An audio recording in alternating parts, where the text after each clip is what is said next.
태평성시도는 도성안 시장에서 살아가는 사람들의 모습을 그린 병풍입니다. 태평성시도라는 8폭 병풍에는 어느 상상 속의 도시가 펼쳐집니다.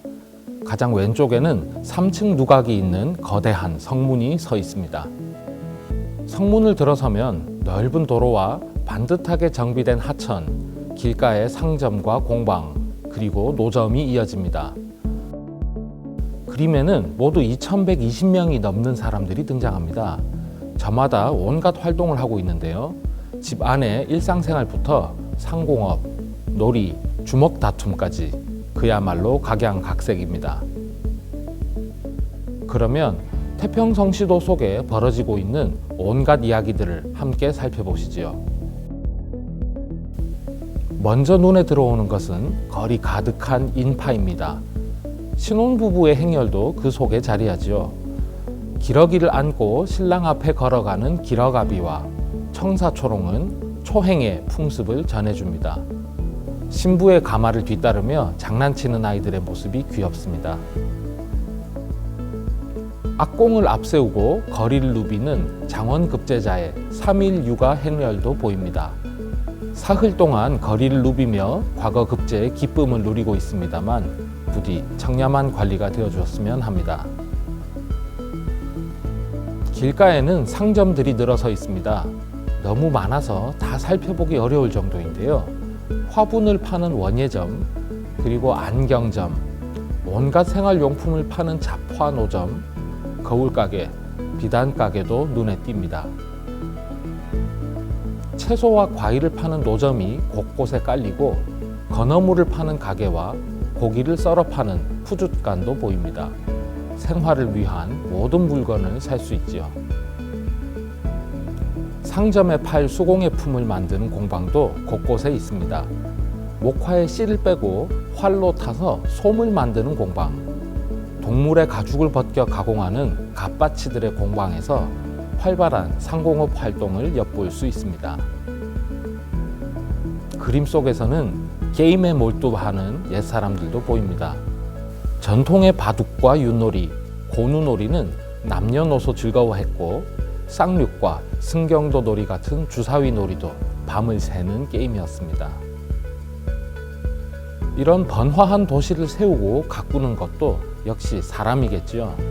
통나무를 깎아 건축 부재를 다듬고 기계식 도르래인 농로를 사용해 건물을 짓는 사람들이 보이시나요? 그 옆을 흐르는 하천은 모래와 흙이 쌓여 물길이 막힐까 걱정되었나 봅니다. 세 사람이 한 조로 가래를 다루어 하천 바닥에 흙을 퍼내고 있습니다. 이를 지게에 실어 치우고 있는데요. 실제로 조선시대에 청계천 물길을 정비하는 사업인 준천은 중요한 국가사업의 하나였습니다.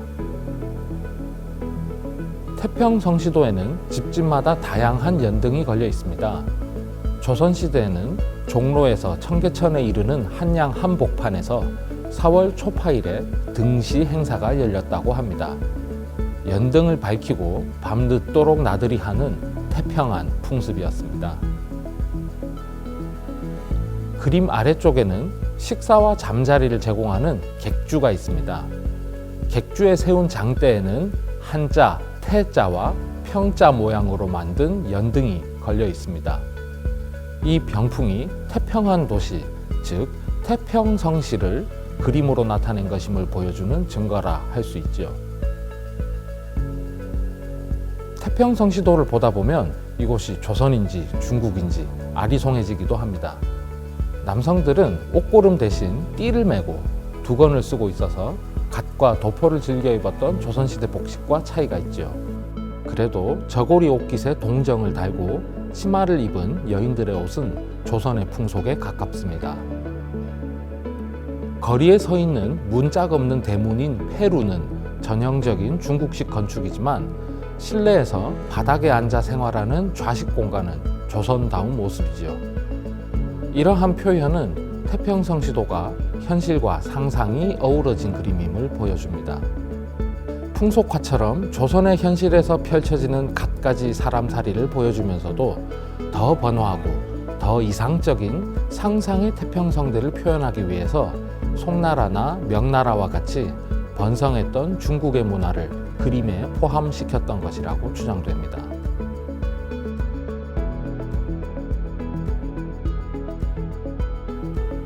태평성시도에는 글이나 기록이 남아있지 않아서 누가 왜 그린 것인지 정확히 알기는 어렵습니다. 큰 병풍에 너무나 섬세한 붓질과 채색을 한 솜씨를 보면 적어도 2사람 이상의 도화서 화원들이 힘을 모아 그린 것이라 추정할 수 있습니다. 태평성시도를 주문하고 감상한 사람들은 상공업이 활발하여 온갖 물산이 넘쳐나고 사람들이 몰려들어 즐겁게 살아가는 대도시를 태평한 세계로 꿈꾸었습니다.